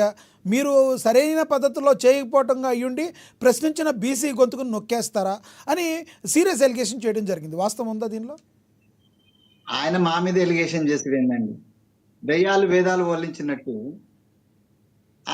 ఆయన 10 ఏళ్ళు అధికారం ఉన్నప్పుడు ఏ బీసీను ఆయన ఉత్థానం చేసినాడు? ఏ బీసీల కోసం ఆయన పాటుపడ్డాడు? ఏం చేసిండని ఇలా బీసీల కోసం మొసలి కన్నీరు కలుస్తున్నాడు ఆయన? బీసీల కోసం మొసలి కన్నీరు ఎందుకు? మల్లన్నను సస్పెన్షన్ అనేటువంటిది మా పార్టీ ఇంటర్నల్ విషయం అండి. ఇది no way concern to the KCR, KTR and all. And we never asking the KCR and KTR into their internal affairs and internal, అది బీజేపీకి సంబంధించి కావచ్చు లేకపోతే టిఆర్ఎస్ సంబంధించి కావచ్చు, వాళ్ళ ఇంటర్నల్ అఫైర్స్ గురించి మేము ఎప్పుడు మాట్లాడలే. కానీ పక్కింటోని ఇంట్లో తొంగి చూడడం అలవాటు బీజేపీకి బాగానే ఉంటది. అండ్ ఇక బీజేపీ నుంచే టిఆర్ఎస్ కూడా నేర్చుకున్నదో ఏమో, కానీ వాళ్ళు ఎంతసేపు ఇది మా ఇంటర్నల్ గొడవ అండి. రేపు మళ్ళన్న వచ్చి ఆయన సస్పెన్షన్ ఎత్తే మళ్ళన్న వచ్చి చేరింది అనుకోండి, ఏమంటారు? మీ సింపతి అంటే ఎక్కడ పోతుంది? ఇది అంటే ఏమో ప్రజా సంక్షేమం గురించి, ప్రజల యొక్క సమస్యల గురించి, వెంకటస్వామి గారు ఓకే ఓకే బీసీ కులగణన ఇప్పటికీ కులగణన కరెక్ట్ గా జరిగిందంటారా? రైట్ వెంకటస్వామి గారు, కులగణన ఇప్పుడు సరిగ్గా జరిగిందంటారా? కులగణన అది బీసీలకు ఇప్పుడు కులగణన విషయంలో కేవలం మల్లన్నే కాదు, మా పార్టీలో ఉన్న ఈ రాష్ట్రంలో మీకు తెలుసు, నేను అంటే ఓసారి మనం ఏంటి సొంత డబ్బా కొట్టుకోక తప్పదు అన్నట్టుగా, నేను డబ్బా కొట్టుకుంటలేను కానీ నేను వాస్తవం చెప్తున్నా. ఈ రాష్ట్ర కాంగ్రెస్ లో కానీ ఈ రాష్ట్రం యొక్క రాజకీయాల్లో 2023 ఎలక్షన్ లో బీసీలకు టికెట్లు అనేటువంటి ఒక రామ్మోహన్ రావు గారికి బాగా తెలుసు. బీసీలకు వాళ్ళ వాటా ప్రకారం టికెట్లు అనేటువంటి గలమెత్తినోడు కత్తి వెంకటస్వామి. ఇక్కడ నేను టీమ్ ఓబీసీ తెలంగాణ పేరుతోటి నేను పెట్టినటువంటి మీటింగ్ల కారణంగా మా పార్టీలో ఒక కుదుపు వచ్చింది. 7 రోజులు నేను ఢిల్లీలో ఉండి ఢిల్లీ గద్దెను కదిలిచ్చిన నేనే కాదు, 70 మంది ఆస్పిరెంట్, ఓబీసీ ఆస్పిరెంట్స్ 70 మంది ఢిల్లీ వెళ్ళినారు. మరి టిఆర్ఎస్ లో ఎంతమంది బీసీ ఆస్పిరెంట్స్ కేసీఆర్ దగ్గర పోయి కూర్చున్నారో నాకు తెలియదు. మేము ఖర్గే దగ్గర పోయి కూర్చున్నాం, మేము అది మేడం దగ్గర పోయి కూర్చున్నాం, మేము రాహుల్ దగ్గర పోయి కూర్చున్నాం. వేణుగోపాల్ తోటి అయితే వాగ్విదాగం విపరీతమైనటువంటి యుద్ధమే జరిగింది ఆల్మోస్ట్ ఆయన ఛాంబర్ లో. సో ఇంత చేసినాం. ఇప్పుడు నేను కూడా ఏమంటున్నానంటే బీసీ కులగణనకు సంబంధించి ఇది ఒకవేళ అంటే అలా తప్పు జరిగిందని అంటే నేను కూడా ఫీల్ అవుతున్నా. ఎందుకంటే ఇంతకుముందు 56 నుంచి 60 వరకు ఉంటది అనేటువంటి బీసీ 47కి ఎందుకు పడిపోయింది అనేది ఒక పెద్ద చర్చ. అది దాంట్లో ఇప్పుడు గవర్నమెంట్ నుంచి మా బట్టి గారు ఏం చెప్పినారంటే కొంత భాగం పాల్గొనలేదు అని చెప్పినారు. పాల్గొనేటువంటి వాళ్ళను కలిపితే కొంత పెరుగుతుంది అనేటువంటి చెప్పినారు. అంటే అక్కడ ఏదో టెక్నికల్లీ కొంత లోపం జరిగింది అనేటువంటిది అందరూ యాక్సెప్ట్ చేస్తున్నారు. దీన్ని పార్టీ వేదిక మీద ప్రశ్నించాల్సినటువంటి బాధ్యత మా అందరికి ఉన్నది. ఇలా మెల్లనని సస్పెండ్ చేస్తే మీరు అందరూ అనుకున్నారు మల్లన్ననే హీరో, ఆయననే అడిగిండు, ఆయన ఇక తప్ప అడగలేదని అనుకోండి. మా దగ్గర మెయిల్స్ ఉన్నాయి, మేము రాహుల్ గాంధీ తోటి మాట్లాడినవి ఉన్నాయి, మేము ఇంటర్వ్యూ గా మాట్లాడుతున్న ఇది డిసిప్లిన్. ఇప్పుడు బీజేపీ వాళ్ళకి డిసిప్లిన్ ఉంటే కాంగ్రెస్ వాళ్ళకి డిసిప్లిన్ ఉంటుందా? టిఆర్ఎస్ కి డిసిప్లిన్ ఉంటుంది కాబట్టి కాంగ్రెస్ కి ఉంటుందా? కొన్ని అంశాలు ఇంటర్నల్ గా మాట్లాడాల్సి ఉండే. మల్లన్న కొంచెం ఇది మంగళ్ పాండే లాగా కొద్దిగా ముందు వచ్చిండు, అంతే, ఏం లేదు. స్వతంత్ర ఉద్యమంలో మంగళ్ పాండే ఆ సమయానికంటే ముందు చేయడం వల్ల ఆ యుద్ధంలో కొంత అబ్స్ట్రక్షన్ వచ్చింది. ఇవాళ నేను కూడా బీసీ ఉద్యమంలో మల్లన్న యొక్క అప్రోచ్, తర్వాత మల్లన్న సస్పెన్షన్ డెఫినెట్ గా బీసీ ఉద్యమంలో మంగళ్ పాండే ఎట్లయితే జరిగిందో, ఝాన్సీ ఉద్యమం అయితే ఎనిక్కిపోయిందో అట్లా బీసీ ఉద్యమం ఎనిక్కిపోయేటువంటి అవకాశాలు కల్పించకూడదు. మల్లన్న కావచ్చు, కత్తి వెంకటస్వామి కావచ్చు. And with a strong foundation we how to go for the BC ఉద్యమం. బీసీలకు న్యాయం జరగాలని రాహుల్ గాంధీ అంటున్నాడు, మోడీ అంటున్నాడు, లేకపోతే కేసీఆర్ అంటున్నాడు, కేటీఆర్ అంటున్నారు. కానీ ఎవరు న్యాయం చేయాలా కరెక్ట్ గా, ఎవరు న్యాయం చేస్తాడు అనేటువంటిది ఇప్పుడు తేలుతుంది. అట్లీస్ట్ 47 ఉన్నదని ఇప్పుడు చెప్పింది మా పార్టీ. డెఫినెట్ గా 47% బీసీ రిజర్వేషన్ కోసం అన్ని పార్టీలు అడుగుతున్నాయి. బీజేపీ వాళ్ళు కూడా 42 ఇవ్వాల్సిందే అంటున్నారు. అందరం కలిసి బీసీలకు న్యాయం చేద్దాం. మరి టీఆర్ఎస్ లో ఉన్న వాళ్ళు, బీజేపీలో ఉన్న వాళ్ళు, తర్వాత కాంగ్రెస్ అందరూ ఒక వేదిక మీదకి వస్తే బీసీలకు న్యాయం జరుగుతుంది. డెఫినెట్ గా న్యాయం జరగాల. సో జరగాలనేటువంటి గలం ఎత్తినాము. కానీ అట్లని పోయి ఈ మనం పార్టీ లైన్ దాటి మాట్లాడడం అనేటువంటిది ఎక్కడ సమంజసం కాదు. అది కొద్దిగా సర్దుబాటు అవుతుంది, 2 రోజులు పోయిన తర్వాత సర్దుబాటు అవుతుంది. ఆయన వేరే లైన్ తీసుకుంటాడు. కానీ ఈ సింపతి మల్లన్న మీద ఆయనకెందుకు సింపతి? పాపం మల్లన్న నిన్నటి దాకా ఆయన తిట్టిండు అనేటువంటి ఏడ్చినాడు. ఇదంతా కూడా మొసలి కన్నీరు అంటున్నా. నేనేమంటున్నానంటే ప్రజా సంక్షేమం సంబంధించినటువంటి అంశాలు మాట్లాడలేక ఏదో అవాకులు చెవాకులు మాట్లాడుతున్నారని నేను అనుకుంటున్నాను. రైట్, మళ్ళీ వస్తా సార్ మీ దగ్గరికి. బండారు రామ్మోహన్ గారు కంక్లూడ్ చేయండి సార్. ఇంతకీ సార్ అసెంబ్లీకి వచ్చారు, రేపు వస్తారా? మరి భవిష్యత్తులో ఆయన ఏం మాట్లాడబోతున్నారు కేసీఆర్ గారు అసెంబ్లీలో రేవంత్ వర్సెస్ కేసీఆర్గా ఏమన్నా మాటల తోటాలు పేలే అవకాశం ఉందా? కంక్లూడ్ చేయండి. సార్ లక్ష్మణ గారు, అది వెంకటస్వామి గారు వస్తే బాగుంటుంది అప్పుడే అన్నాను. పార్టీకి లైన్ దాటకుండానే దాని నోట్లో మాట చెప్పారు. నిజంగా చెప్పాను. కానీ సార్ వస్తారన్న పాట నిన్నదాకా పడుతున్నాం. సార్ వచ్చారన్న పాట పడుతున్నాం. రేపటి నుంచి అరేంజ్ చేస్తారు. కేసీఆర్ గారు ఎవరికి అంతుపట్టరు. ఉద్యమ సభ నుంచి చూస్తున్నాం. ఇతర ఎవరు చెప్పిన విధంగా ఆయన త్వరలో ఆయన చూస్తారు. కానీ హైప్ క్రియేట్ చేసి సమాజమే కాదు మీడియా వాటితో పాటు ప్రజలు కూడా అనుకున్నారు ఎందుకు రావడం. మేము కూడా అన్నాం కదా, వస్తే మంచి నష్టం కాదు కదా అంటారు. జరిగింది ఏంటంటే రావాలని వీళ్ళు డిమాండ్ చేసిన వాళ్ళు చేసిన వ్యక్తిత్వ మానవం చేసుకుంటూ వ్యక్తిగతంగా విమర్శలు కరెక్ట్ కావాలి. ఆయన ముక్కు గురించో, ఆయన కారు గురించో, ఆయన దెబ్బ గురించో మాట్లాడాల్సిన అవసరం లేకుండే. రేపు రేవంత్ రెడ్డి గారి గురించి కూడా ఈయన మాట్లాడి తప్పే అంటారు. ఆయన కేసీఆర్ గారి భాషతో తప్పవట్లేదా మనందరం కూడా, వాళ్ళు వీరి భాష కూడా తప్పడతాం. కానీ ఇక్కడ జరగాల్సింది ఏంటంటే ప్రతిపక్షం అంటే ఇంతకు వెంకటస్వామి గారు అన్నట్టు ప్రతిపక్షం అంటే అధికార పక్షంతో సమానంగా అంటున్నారు. అంటే ప్రజలు 40% ఓట్లు 30 సీట్లు ఇచ్చారు కదా, అటువంటిప్పుడు దాన్ని దక్కించుకోవాల్సిన దాన్ని దక్కించాల్సిన అవసరం ఉన్నది. ప్రజాస్వామ్యంలో ప్రతిపక్షం చేసుకుంటూ ప్రతిపక్షంగా ప్రజల పక్షాన్ని నిలబెట్టి అందరూ హత్య నిలబడాలని కోరుకుందాం. కేసీఆర్ గారు అసెంబ్లీ రాకపోతే స్పష్టంగా చెప్పినాం అందరం కూడా రావాలన్నాం. కొంచెం దురుసుగా చెప్పింది రేవంత్ రెడ్డి గారు కావచ్చు, కానీ అందరూ అయితే రావాలని కోరుకున్నాం కదా. 3 సార్లు వచ్చారు రచనాన్ని. ఏంటంటే మొదటిసారి ఏమో సంతకం పెట్టి ప్రమాణ స్వీకారానికి అసెంబ్లీ సభ అమలు లేనప్పుడు స్పీకర్ దగ్గర పెట్టి అది మన సెక్రటరీ దగ్గర సంతకం పెట్టిపోయింది ప్రమాణ స్వీకారానికి. ఆ తర్వాత 2 సార్లు వచ్చారు. రేపటి నుంచి వస్తే మళ్ళీ వచ్చినట్టు లెక్క కాదు. మరి మునపడకపోవడం ఎలా ఉంటారంటే మళ్ళీ పామతులు కూర్చుని మళ్ళీ వస్తుంది. కాకపోతే కేసీఆర్ గారు అత్యంత నేనేమంటున్నానంటే ఇప్పుడు పక్వ మనకు వచ్చింది రాజకీయం, ఇప్పుడు విమర్శ మొదలు పెట్టవచ్చు అని అనుకుంటున్నాం. ఇంతకుముందు మేము అనుకున్నట్టే ఒక డెడ్ లైన్ పెట్టుకోవడం వల్ల సమస్య వచ్చింది. ఏమైందంటే ఇది ఒకటి హామీలు చేస్తాం అని చెప్పి 100 రోజులు పెట్టుకోమని ఎవరు అడగలేదు, తర్వాత డేట్లు పెట్టుకొని ఎవరు అడగలేదు. దాని వల్ల చిన్న సమస్య. కులగణ విషయంలో స్పష్టంగా నేను కూడా చెప్తున్నాను. ఇందులో పెద్ద పొరపాటు ఏంటంటే ముస్లింలో ఉన్న బీసీలను వేరు చేయడం వల్ల వస్తున్న సమస్య. ఇప్పటికి కూడా నేను సమర్థిస్తున్నాను. అంటే కులగణలో కొంత ల్యాబ్స్ ఉన్నాయి, కానీ ముస్లింలను హిందువులను కలిపి అంటే బీసీలు అంటే ముస్లింలు దూదేకులు వస్తారు, అందులో సాకలి పని చేసే వాళ్ళు ఉంటారు, అందులో మంగళ పని చేసే వాళ్ళు ఉంటారు. వీళ్ళు బీసీ జనరల్ గా మనకు నోషన్ ఏంటంటే దూదేకులను బీసీల నుంచి మన ముస్లింలను బీసీలు ఉంటారు. కానీ గతంలో అప్పుడు సమగ్ర సభ ఇచ్చినప్పుడు వేరు చేయలేదు, ముస్లింలను బీసీలు వేరు చూపించలే. కానీ ఈ ప్రభుత్వం పెద్ద తప్పేం ఏంటంటే బీసీల ముస్లింలను వేరే చేశారు, ముస్లింలో ఉన్న బీసీలు వేరు చేశారు. అంటే నా ఉద్దేశం ఓవైసీ కూడా బీసీకి వస్తున్నప్పటికే 2.5% మాత్రమే ముస్లింలు ఓసీలు ఉండి మిగతా 11% మంది 12% మంది ఉన్న వాళ్ళ వర్గంలో బీసీలకి వచ్చారంటే అది ఒక పెద్ద పొరపాటు. ఎందుకో మరి రేవంత్ రెడ్డి గారు పట్టించుకున్నారో లేదు, కానీ దానివల్ల చాలా బదనామైందండి. రైట్. వాస్తవంగా ముస్లింలను మాత్రం ముస్లింలు కాకుండా బీసీలు లెక్కగిస్తే 10 ఈ 46 56% ఉన్నట్టే లెక్క, సమస్య లేదు. మిగతా 4% రాకుండా మాత్రం కులగణన పూర్తి చేయాలి. కొన్ని పొరపాటు జరుగుతున్నాయి. ఎప్పుడు ఏ పని చేయాలో ఆ పని చేయకుండా పోవడం వల్ల రేవంత్ రెడ్డి గారు నిన్నదాకా రా అని తిరగడం కూడా దానివల్ల ఏమైందంటే నేను వస్తే నేను ఎదుర్కొంటాం, నా సమానస్కందులు నువ్వే అనడం వల్ల వస్తే సమస్య ఇది. రేపటి చూద్దాం. కొంతమంది రేపు కేసీఆర్ గారు వచ్చి మాట్లాడతారా, రేపటి పని చేస్తారా లేదా ఆయన ధోరణి బట్టి ఆయన మనకి ఎవరికి అంతేకాడు కనుక రేపటికి మాట్లాడుకోవచ్చు ఏం చేస్తారు. రైట్. బిఆర్ఎస్ రామ్మోహన్ గారు కంక్లూడ్ చేయండి. సార్ అయితే వచ్చారు, కంటిన్యూగా వస్తారా, మళ్ళీ బ్రేక్ ఉందా? 100% రేవంత్ రెడ్డి గారు ఆహ్వానం మేరకు కేసీఆర్ గారు అసెంబ్లీకి వచ్చారు, వస్తారు కూడా. ప్రజల ఆహ్వానం మేరకు రాలేదా పెద్దలు? రామ్మోహన్ గారు ప్రజల ఆహ్వానం మేరకు కదా అసెంబ్లీకి రావాల్సింది.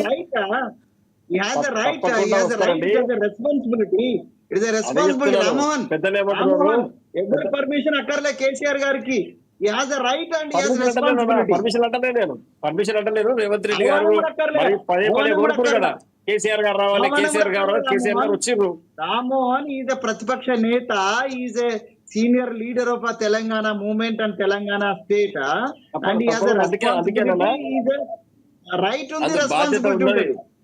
బాధ్యత ఉన్నది కాబట్టి తప్పకుండా వచ్చిర్రు కేసీఆర్ గారు అసెంబ్లీకి.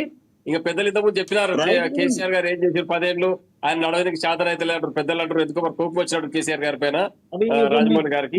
కేసీఆర్ గారికి నడవడానికి వచ్చినా చేతనైనా చేత కాకుండా తెలంగాణ ఉద్యమాన్ని నడిపిండు. వెంకటస్వామి గారు ఏదో అడుగుతారు, రామ్మోహన్ గారు తీసుకోవాలి మనం. రామ్మోహన్ గారు వెంకటస్వామి గారు ఏదో చెప్తున్నారు చూడండి. వ్యక్తిగత విమర్శ అనేటువంటిది సంస్కారహీనత అంటున్నా నేను. లేకపోతే ఆయన ముక్కు సరిగా లేదు, కాలు సరిగా లేదు, ఆయన నడవచ్చలేదు అని అంటే అందరికీ అన్ని వంకలు ఉంటాయి. అందరినీ ఒక తీరుగా పుట్టియాడు దేవుడు, అందరికీ ఒక రకమైన ఆరోగ్యం ఇయ్యడు. వాళ్ళ క్యాలిబర్ మీద, వాళ్ళ మెరిట్స్ మీద, వాళ్ళ తప్పుల మీద, వాళ్ళ ఒప్పుల మీద మాట్లాడాలి తప్పితే వాళ్ళ శారీరకమైనటువంటి దాని మీద మాట్లాడడం సంస్కారహీనత అవుతుంది. అది మోడీ గారి నుంచి స్టార్ట్ అయింది, కేసీఆర్ గారి నుంచి కంటిన్యూ అయింది. ఇప్పుడు మా ముఖ్యమంత్రి గారు కూడా అప్పుడప్పుడు మాట్లాడుతున్నారు. ఉన్న వాస్తవం మాట్లాడాలి, వద్దనే అనుకుంటున్నాం. మేమైతే వద్దనే అనుకుంటున్నాం. సంతోషం అన్న. అంటే మేము అదే చెప్తున్నామన్నా, కేసీఆర్ గారు అత్యంత కీలకమైన వ్యక్తి తెలంగాణ ఉద్యమంలో కూడా. ఆయన కంటే చాలా మంది చేసిరు, కానీ అందరికన్నా ఎక్కువ కేసీఆర్ గారు చేసి తెలంగాణ సాధించారు. కాబట్టి ఖచ్చితంగా తెలంగాణ సాధనలో ముందున్నాడు. తప్పండ వర్గాలు ఏకం చేసిండు, తెలంగాణ రాష్ట్రం సాధించిండు. ఈ యొక్క సంక్షేమ పథకాలు పేద బడుగు బలహీన వర్గాలకు అందించే దాంట్లో కేసీఆర్ గారి కన్నా మించిన వ్యక్తి లేడు. తప్పకుండా తెలంగాణ సంక్షేమం కొరకు కేసీఆర్ గారు పాటుపడతారు, ఇందులో ఎలాంటి డౌట్ లేదు. రైట్. రాజమౌళి గారు కంక్లూడ్ చేయండి సార్, ఏదో చెప్తున్నారు. కేసీఆర్ గారిని డెఫినెట్ గా అంటాం. ఎందుకంటే 10 సంవత్సరాలు తెలంగాణను సర్వనాశనం చేసిండు. ఎందుకు మాట్లాడారండి? కేసీఆర్ ఎక్కడ నాశనం చేయలేదు, మీరు గుర్తుపెట్టుకోండి. తెలంగాణ బాగుపడాలంటే కేసీఆర్ గారి నుంచి కరెంట్ ఎక్కడ వచ్చింది, రైతు బీమా ఎక్కడ నుంచి వచ్చింది, కళ్యాణ ఎక్కడ నుంచి వచ్చింది, దాని వరకు ఎక్కడ నుంచి వచ్చింది అన్న. మీరు మాట్లాడుతుంటే పెద్దలు మీరు సైడ్ వన్ సైడ్ తీసుకొని మాట్లాడదంట, మీరు తప్పది. కేసీఆర్ గారు ఇప్పుడు తప్పు చేయలేదు. తెలంగాణ రాష్ట్రాన్ని అత్యంత అద్భుతంగా పరిపాలన వ్యక్తి కేసీఆర్ గారు. ఎన్నుకుంటే 4 కోట్ల ప్రజలను వంచిండు ఆయనే. డెఫినెట్ గా ప్రజలు ఎక్కడ వంచలేదు. మీరు పారదర్శకంగా మాట్లాడాలి, సైడ్ తీసుకొని మాట్లాడద్దు. మీరు సైడ్ తీసుకొని మాట్లాడద్దు. తెలంగాణ ఉద్యమం రాష్ట్రాన్ని సాధించినాం, మేము రాష్ట్రాన్ని సాధించినాం. ఎక్కడ చేసిరు మీరు? తెలంగాణ ఉద్యమం, తెలంగాణ ఉద్యమం కేసీఆర్ గారు తప్పన వర్గాలు ఏకం చేసి రాష్ట్రాన్ని సాధించిందన్న. మీరు వన్ సైడ్ తీసుకొని మాట్లాడితే కేసీఆర్ గారు విమర్శించొద్దట. మీరు గుర్తుపెట్టుకోండి, మీరు తప్పు, మీరు విమర్శించే తప్పు కేసీఆర్ గారిని. కేసీఆర్ గారి సంక్షేమ పథకాలు ఎవరు పెట్టారు? కిరణ్ కుమార్ రెడ్డి గారు తెలంగాణకు దమ్మిడి పైసలు అసెంబ్లీ సాక్షిగా మీరు ఆ రోజు ఎక్కడ పోయినారు? మీరు ఈ కిరణ్ కుమార్ రెడ్డి గారు తెలంగాణకు రూపాయలు ఉన్నాడా? మీరు ఎక్కడ పోయారు? మీరు ఆ రోజు ఈ రోజు కేసీఆర్ గురించి విమర్శిస్తున్నారు. మీరు ఇది తప్పని తప్పు, మీరు మాట్లాడే తప్పు. నేను చెప్పలే మాట, మేమేం చెప్తున్నాం? ఎవ్వరు చేయలేదు, అందరు ఫెయిల్ అయిపోయారు. కేసీఆర్ గారు సక్సెస్ అయ్యారు. తప్పండ వర్గాలు ఏకం చేశారు. అట్లాంటప్పుడు ఎందుకు ఓడగొట్టి ఇంట్లో వండబెట్టారు ఇప్పుడు ఆయనని? అది చెప్పలేదు. ఇప్పుడు 10 సంవత్సరాలు వెళ్ళిన తర్వాత తెలంగాణ ప్రజలు మోసపోయారు. తెలంగాణ ప్రజలు మోసపోయారు. కేవలం 1% మాత్రమే ఓట్లు. మీరు గుర్తుపెట్టుకోండి, 1.2% ఓట్లు తేలుతున్నారు కేసీఆర్ గారు. ఎక్కడ కూడా కేసీఆర్ గారిని వాళ్ళు తెలంగాణ ప్రజలు చీత్కరించలేదు, చీత్కారం కొట్టలేదు. కేవలం 1% ఓట్లు తేలడం మాత్రం ఓడిపోవడం జరిగింది. అది గుర్తుపెట్టుకోండి, అది గుర్తుపెట్టుకోండి. కేసీఆర్ గారు చేసిన పని ఎవరు చేయలేదు. 10 సంవత్సరాలు కేసీఆర్ గారి అద్భుతమైన పని ఎవరు చేయలేదు. రాజశేఖర రెడ్డి గారు కావచ్చు, కిరణ్ కుమార్ ఎవరు చేసినా ఎవరు చేసారు? 1,50,000 ఉద్యోగాలు ఇచ్చినాం, 1,45,000 ఉద్యోగాలు ఇచ్చినాం. మనం చూసుకోండి, మీరు డాటా తెప్పించుకొని చూసుకోండి. మీరు ట్యాంక్ బండిని సస్యశ్యామలం చేస్తాడు, అద్భుతమైన నీళ్ళు చేస్తాడు. చేసిందా? ట్యాంక్ బండ్ అద్భుతం సస్యశ్యామలం చేయకపోతే కేసీఆర్ పోసాడా? మీరు ఎట్లా మాట్లాడుతున్నారంటే మీకు నచ్చిన పని కేసీఆర్ గారు మోసగడా అండి? రైతులు అడగాలి చెప్తారు. ఈరోజు రైతులు చేతులు ఎత్తి మొక్కుతారు. 24 గంటలు కరెంట్ ఇచ్చి నాయనమైన కరెంట్ ఇచ్చాడు కేసీఆర్. రైతు బీమా ఇచ్చిండు, 5 లక్షల రైతు బీమా ఇచ్చింది కేసీఆర్ గారు. మీరు గమనించుకొని మాట్లాడాలి, సైడ్ తీసుకొని మాట్లాడదు. రైట్. వెంకటస్వామి గారు ఏదో కంక్లూడ్ చేస్తున్నారు, కంక్లూడ్ చేయండి సార్ ప్లీజ్. సమయం తక్కువ ఉంది, కంక్లూడ్ చేయండి. ఇప్పుడు 10 సంవత్సరాల పాలన సరే, ఏం చేసినారు ఏంది అనేటువంటిది ఏం చేయకుండా ఏ ప్రభుత్వం ఉండదు, ఏదో ఒకటి చేస్తారు. చేసింది ఈ 10 సంవత్సరాల తెలంగాణ ప్రజల అంటే తెలంగాణ కొట్లాడి తెచ్చుకున్నటువంటి తెలంగాణ ఆకాంక్షలను నెరవేర్చేటువంటి ఒక లక్ష్యం, ఒక టార్గెట్. దాన్ని రీచ్ కావడంలో ఫెయిల్ అయింది కాబట్టి రీచ్ అవడానికి మేము ప్రయత్నం చేస్తా ఉన్నప్పుడు మాకు అవకాశం ఇచ్చినారు. So we are doing that. ఏ ప్రభుత్వం ఏం చేయకుండా ఏం ఉండదండి. అది కేసీఆర్ గారు కావచ్చు, కాంగ్రెస్ కావచ్చు, బీజేపీ కావచ్చు. ఇలా మోడీ గారు ఏం చేయలేదని అనలేం కదా. లేకపోతే మోడీ గారు లేకపోతే బీజేపీ వాళ్ళు మాట్లాడినప్పుడు 70 ఏళ్ళు ఏం చేసింది మీరు అనలేం కదా. వాళ్ళు అంటారు, ఎందుకంటే వాళ్ళకి నోటికి ఎంతో కొత్త మాట్లాడతారు వాళ్ళు.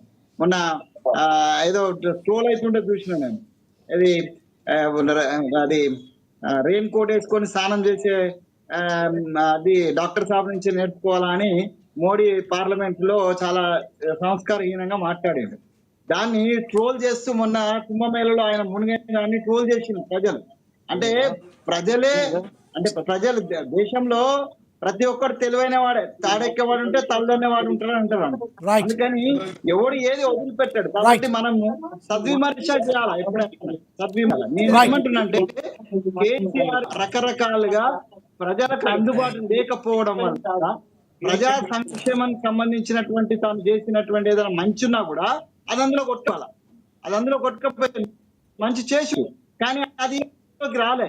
ఆయన ఏ సమయంలో అయితే కొండగట్టుల ప్రమాదం జరిగితే చూడండి, ఇది ప్రమాదం జరిగితే ముఖ్యమంత్రి లేదనేది విమర్శించినటువంటి ఆయన మరి ఇక్కడ మాసాయిపేటలో యాక్సిడెంట్ జరిగితే 12 మంది పిల్లలు చచ్చిపోతే కొండగట్టులో అంతమంది 60 మందికి ఏదో ప్రమాదం జరిగితే అక్కడికి పోకపోయా. మరి మనం విమర్శించేటప్పుడు మనం ఏం చేసినాం అనేటువంటి ఆత్మవిమర్శ చేసుకొని మాట్లాడాలి. రైట్. అది ఆ విజ్ఞత కేసీఆర్ గారు కానీ వారి పార్టీ కోల్పోయింది. అది బీజేపీ కూడా అదే రకమైనటువంటి ఒరవడిలో ఉంది. తెలంగాణ ఉద్యమం సమయంలో అన్న కిషన్ రెడ్డి గారు పారిపోయినారు, లిటరల్లీ పారిపోయినారు, దాంట్లో డౌట్ ఏం లేదు. ఇలా అదృష్టం బాగుంది. మిగతా కొట్లాడినటువంటి బిడ్డలంతా బీజేపీ పక్షాన కొట్లాడినటువంటి ఎండల లక్ష్మీనారాయణ కావచ్చు, లేకపోతే మిగతా తెలంగాణ ఉద్యమ బిడ్డలు, తెలంగాణ బీజేపీకి సంబంధించిన ఉద్యమ బిడ్డలను పడిపోయినారు. పారిపోయినటువంటి కిషన్ రెడ్డి అలా ముందున్నాడు. ఏం చెప్తాడు రాజమౌళి ఏం చెప్తాడు? పాపం కొట్లాడినా ఆయన కొట్లాడి కావచ్చు, కానీ రాజమౌళి ముందు లేడు. ఇప్పుడు నేను కూడా కొట్లాడినా, నేను ముందు లేను, కేసీఆర్ ముందుకు వెళ్ళిపోయాడు. మా కాంగ్రెస్ బహుశా రాజకీయం అంటే అలాగే ఉంటుంది కాబోలు మీలాంటి. ఇప్పుడు కేసీఆర్ Right. వ్యతిరేకంగా కొట్లాడి ఫస్ట్ దళం ఇప్పింది, 1,00,000 ఉద్యోగాలు లడాలని స్టార్ట్ చేసింది కత్తి వెంకట స్వామి, తెలంగాణ లెక్చరర్ ఫోరం. మేము వీఆర్ ద పర్సన్ టు గేరౌట్ చేయడానికి రవీంద్ర భారతి ముందట మే 1, 2015 నాడు నేను ట్రై చేసిన. అట్లాంటి నేను ఎక్కడున్నా ఇలా రేవంత్ రెడ్డి గారు ఎక్కడున్నారు? ఇదంతా రాజకీయాల్లో పరిపాటి అయిపోయినప్పటికీ మనము ఒక ప్రజా సంక్షేమాన్ని దృష్టిలో పెట్టుకొని మాట్లాడదాం. మా పార్టీ నుంచి మేము చేస్తున్నటువంటి కార్యక్రమాల్లో ఉన్నటువంటి లోపాలున్నా, లేకపోతే దానికి అడిషనల్ గా మీరు జోడించాలి, దాన్ని తప్పనిసరిగా ఇవ్వండి. మీరు మేము కలిసి ప్రజలని Right. మరి ప్రజలకు మంచి చేద్దాం, రైట్. ప్రజలకు మంచి చేద్దాము, Right. ప్రజా సంక్షేమాన్ని కోరుకున్నాము. రైట్. ధన్యవాదాలండి వెంకటస్వామి గారు. ధన్యవాదాలండి వెంకటస్వామి గారు చర్చలో పాల్గొన్నందుకు. ధన్యవాదాలు రాజమౌళి గారు. ధన్యవాదాలు బీఆర్ఎస్ రామ్మోహన్ గారు. ధన్యవాదాలండి బండారు రామ్మోహన్ గారు చర్చలో పాల్గొన్నందుకు. ఏది ఏమైనప్పటికీ కూడా మరి ఈరోజు మాజీ సీఎం కేసీఆర్ గారు ఈ రోజున శాసనసభకు రావడం జరిగింది. మరి రేపొద్దున అసెంబ్లీ సమావేశాలకు ఆయన హాజరు అవుతారా అవరా అనేది మరి వేచి చూడాల్సిన పరిస్థితి.